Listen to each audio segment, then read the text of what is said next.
Festival டைம்ல ரொம்ப பிஸியான சமயத்துல பில்லிங் சாஃப்ட்வேர் யூஸ் பண்ணிட்டு இருக்கக்கூடியவங்க ஃபாலோ பண்ண வேண்டிய 3 முக்கியமான விஷயங்களை நாம இந்த வீடியோல பார்த்துருவோம். பொதுவா உங்களுடைய ரீட்டைல் ஷாப்ல இருக்கக்கூடிய பில்லிங் சாஃப்ட்வேர்ஸ் கம்ப்யூட்டர் மூலமா ஆப்ரேட் ஆகக்கூடியதா தான் இருக்கும். அந்த கம்ப்யூட்டர்ல திடீர்னு ஏதாவது ஒரு ப்ராப்ளம் வந்துச்சுன்னா இமீடியட்டா ரெக்கவர் பண்ணி கொடுக்கக்கூடிய ஒரு நல்ல சப்போர்ட் டீமை முன்கூட்டியே கால் பண்ணி அவங்கள்ட்ட ஏதாவது ப்ராப்ளம் வந்துச்சுன்னு கால் பண்ணா 15 மினிட்ஸ்ல இங்க வந்து ரெக்கவர் பண்ணி கொடுக்குற மாதிரி தயாரா இருங்க அப்படின்னு சொல்லி வச்சுக்கணும். ரெண்டாவதா பில்லிங் சாஃப்ட்வேர்ஸ்க்கு எல்லாமே ரொம்ப முக்கியமானது பிரிண்டர்ஸ்.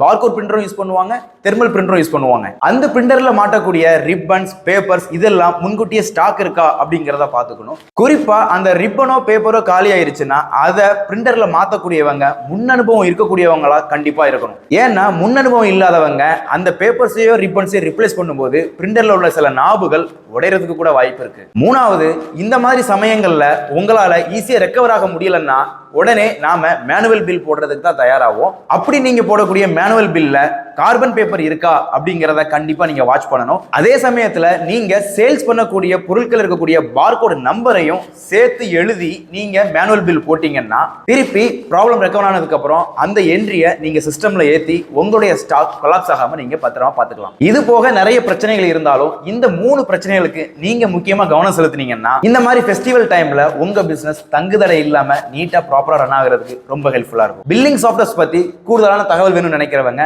டிஸ்பிளேல தெரியக்கூடிய நம்பருக்கு உடனே கால் பண்ணுங்க.